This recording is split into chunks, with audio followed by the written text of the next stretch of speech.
Maaf, channel ini bukan untuk kaum milenial. Kami khawatir mereka bisa gagal paham. Hai, buat para mantan. Ketika zaman berubah, kita harus berbenah. Tanpa ragu, kita melangkah. Segala masalah kita bahas dengan renyah.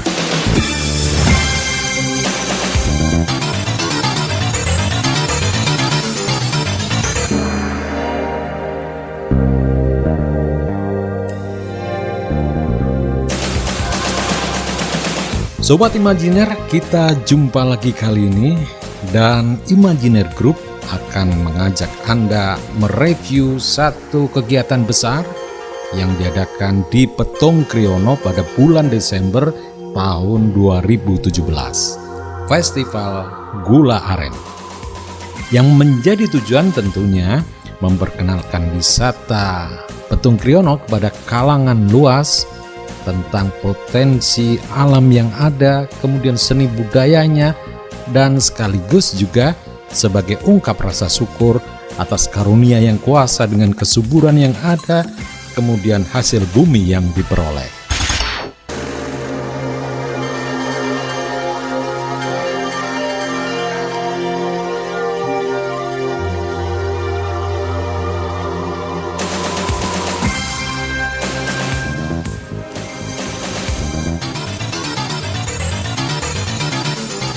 Hadir dalam acara Festival Gula Aren, Bupati Pekalongan beserta para pejabat di Kabupaten Pekalongan, kemudian masyarakat Pekalongan dan sekitarnya, dan juga para tamu undangan dari mancanegara.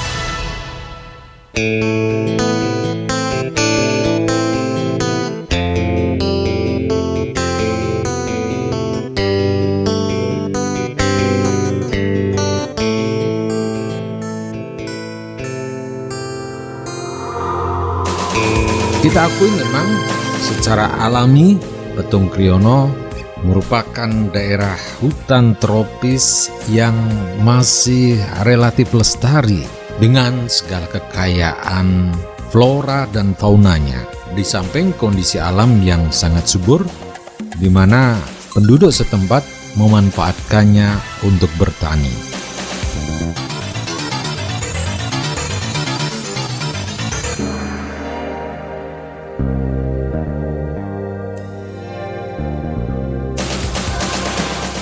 Nah, berikut ini satu bincang-bincang santai tim Imajiner yang kembali mengajak Anda mengingat mengenang Festival Gula Aren pada Desember 2017. Ada saya mengikuti kegiatan diundang satu acara Festival Gula Aren ya di sana ya. Maksudnya saya memang kali pertama maksudnya melihat Festival Gula Aren di Petung Kriono. Oh iya, saya pas masih ada di situ itu waktu itu. Gula Aren bahkan Bupati juga datang, iya. DPRD. Memang itu festival yang cukup fenomenal ya, karena mungkin dalam skala besar gitu baru pertama itu. Memang pertama. Dan itu memang tidak sekedar dari atas program dari atas ke bawah tidak. Iya. Tapi memang bottom up. Iya, dari bawah gitu. Nah, sehingga suasana dan nuansanya agak ya beda lah ya, sesuatu yang menentu dari bawah. Artinya keterlibatan masyarakat semua desa Mengayu Bagio, kemudian bagaimana keriuhan pada saat itu teman-teman di panitia juga teman-teman desa itu membuat gula aren dan sebagainya. Luar biasa nuansanya. Sekarang kalau kita bicara tentang gula arennya sendiri memang itu potensi utama juga ya di Petung. Itu yang kadang-kadang kita malu kalau kita lihat soal bagaimana gula aren itu proses. Ya. Jadi umpama saya bekerja dari bawah ya ke sana ya. Sampai sana jam 7 atau jam setengah 7 itu mereka orang-orang Petung itu dari yang Kayu Puring, Kasimpar sampai daerah atas itu sudah pulang bawa itu bumbung itu bambu betung itu yang berisi deresannya itu berarti kan dia sudah mulai proses sejak pagi betul. Sudah mulai proses ngambil niranya itu belum jalannya dari rumah kemudian naik ke atas pohon nira, mengganti itu di bawah lagi sampai dia pulang kembali. Nah, itu nuansa khas menurut saya. Iya ya. yang sampai sekarang masih itu kalau boleh dikatakan itu sebuah perjuangan hidup yang memang luar biasa kesemangatannya gitu kan ya. Pagi-pagi sekali sudah menuju ke itu tadi tempat pohon aren yang di teras itu kan ya. Kemudian dibawa, saya kok melihat itu juga tidak rendah-rendah, pohonnya tinggi-tinggi juga ya, ada tangga-tangganya yang dikasih pakai itu kan ada tangga yang disambung-sambung pakai bambu ya. Terus naik ke atas. Itu juga sore juga begitu, kadang-kadang diambil. Betul. Jadi setiap pagi dan sore dia mengambil. Cuma memang gue saya kira antara 12 sampai 24 jam lah. Yang itu sudah pagi ada, sore ada. Dan itu ada keunikan ya, termasuk nggak tahu sekali lagi mungkin kearifan lokal juga ya. Jadi tidak sembarangan itu, harus apa namanya itunya itu ditutup, corak kalungan munura, ditutup vite berapa kali gitu nanti kalau diambil. Ya, itu istilahnya mungkin follow salam dulu ya. Nah, salah satu untuk kepercayaan masyarakat situ. Follow salam. Ketuk 3 kali. Dan ternyata kan sebenarnya itu luar biasa ya, artinya ketika kita tahu ternyata gula aren itu bermanfaat sekali kalau dikaitkan dengan yang dibandingkan dengan gula yang tobu ya. Itu kadar gula darahnya itu kalau dihitung itu sangat rendah. Sehingga direkomendasikan orang-orang yang kena penyakit diabetes itu kalau pakai gula lebih baik gula aren. Gula manisnya pakai gula aren gitu. Dan harganya pun juga lebih mahal daripada gula biasa. Sekarang, kalau dulu mungkin masih lebih murah ya.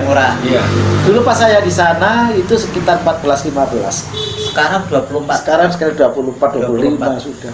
Per kilo. Dan yang asli loh ya. Iya, yang asli. Bahkan sekarang kan masyarakat sekitar juga bikin itu apa? Gula aren tapi yang bentuknya serbuk. Nah, istilahnya gula semut. Ya itu udah lama juga itu. Gula kemas itu 1 kiloan. Dan itu sampai utal-utal ya? Iya. Kemasan. Iya, betul. Sekarang kalau kita mencoba melihat keberadaan pohon-pohon arennya itu sebetulnya sengaja ditanam atau istilahnya tumbuh sendiri itu. Saya pikir kok kalau ditanam kok tidak dibudidayakan saja pada satu lahan tertentu gitu. Memang di masyarakat ada semacam kepercayaan ya, ada semacam budaya mungkin ya, bahwa itu tidak bisa tidak bisa disemai kemudian dibudidaya dengan cara modern ya. Itu katanya memang tumbuh dengan sendirinya kok, tukul loh. Sebar tukul dewe sampai dia siap dipanen. Dirumati sampai tinggi sampai dia saat panen. Tapi kemarin saya ketemu dengan Pak Tasuri namanya. Pak Tasuri itu aktivis hutan. Dia juga pernah dilatih di teman-teman UGM juga di sana. Dia produksi kopi juga produksi hal-hal lain yang terkait dengan itu, termasuk melebah, madu dan sebagainya. Termasuk salah satunya kemarin dia katanya ingin itu membudidayakan aren itu, kolang-kaling itu karena memang produksi ini luar biasa. Tapi maksudnya baru rencana ya, yang real. Sudah mulai nanam itu tapi belum ditanamkan. Jadi dia sudah mulai nyebar gitu ya? Baru kesemuanya. Dan menurut dia sangat mungkin itu kan dulu kayak puno jenenge keyakinan seolah-olah tidak bisa, semua itu bisa kata teman-teman dari. Soalnya kan kalau lihat hakikatnya kan tumbuhan tanaman kan ketika ada biji kan bisa aja ditanam gitu kan. Sekarang kembali ke tadi gula aren tadi kan ya. Kalau misalkan ya di daerah Petung itu sebetulnya kan saya melihat juga tidak hanya Petung tapi rata-rata daerah. Jadi dia ada termasuk barang Paninggan. Cuma kalau Kadang Serang kayaknya enggak ada. Ada juga kan di daerah sana ya. Saya dulu di Bodas begitu. Saya suka nungguin kalau malam itu istilahnya itu dengan wajan besar itu tadi nira yang sudah di teres itu kan ya. Itu godok itu istilahnya itu memasak godok badek terus itu asik itu. Pakai perapian dengan kayu itu saya itu nungguin di situ sambil menghangatkan diri kan itu apinya itu ya. Tapi kelakar saya gini, jadi biarkan aja yang tradisional itu berjalan alamiah, karena memang menurut saya itu yang alamiah yang asli begitu yang punya nilai sosial tinggi menurut saya. Daripada dimodernkan gitu kan. Jadi adalah hal-hal yang menurut saya kearifan yang itu tumbuh di desa, tumbuh di pegunungan, alam pegunungan ya sesuai dengan irama mereka.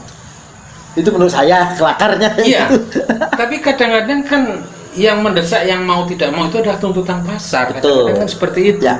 Misalkan kan ketika produktivitasnya memang masih dalam keterbatasan atau dalam taraf rendah, kemudian permintaan pasar tinggi, kan bagaimana berupaya untuk meningkatkan produksi dengan tuntutan produktivitas. Eksploitasi itu kan. Termasuk kolang-kaling yang masih muda panen juga. Jadi itu tadi Pak Arso melihat proses bagaimana membuat itu ya semalam badan itu gitu ya. Sama juga ketika kita lihat proses pembuatan kolang-kaling itu dari pohon yang sama kan? Iya. Dari pohon yang sama, kalau dibiarkan tidak dideres airnya menjadi biji-biji itu kolang-kaling. Kolang-kaling. Waktu akan buat kolang-kaling itu wah, rahat juga itu. Kadang-kadang dia bakarnya itu, godoknya itu ya di tengah jalan, di tengah hutan, di pinggir jalan gitu maksud saya ya. Itu satu keluarga itu sampai bisa dikuliti dengan, kan gatel banget itu. Iya, getahnya sangat gatal. Bahkan Orang ngerebusnya pun sampai 1 hari 1 malam. Betul. Jadi layak juga ya, misalnya itu dijadikan angle ada festival Kolang-kaling. Kolang-kaling ya. Maksudnya di antara yang sepohon dengan aren itu ada hasil kolang-kaling itu ya. Dan mungkin kalau kemarin dulu waktu seremoninya festival itu ada tamu-tamu asing, ya sebetulnya cukup menjanjikan juga barangkali ya untuk komoditas ya. Sebenarnya ya menurut saya ya, kenapa mungkin itu waktu itu Pak Bupati juga care juga ya, perhatian itu, terus kemudian sampai memperkenalkan petung dengan dunia luar gitu. Teman-teman ada wisatawan dari Thailand kalau nggak salah itu ya.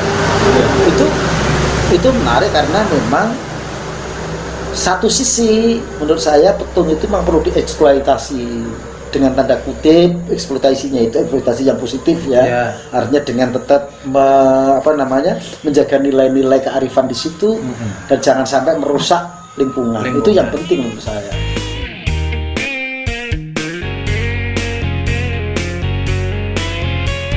Ya Sobat Imajiner, sementara sampai di sini dulu perjumpaan kita. Insya Allah kita bisa ketemu lagi di kesempatan berikutnya lewat sajian yang lain. Sampai jumpa. Imajiner, lugas bersahaja.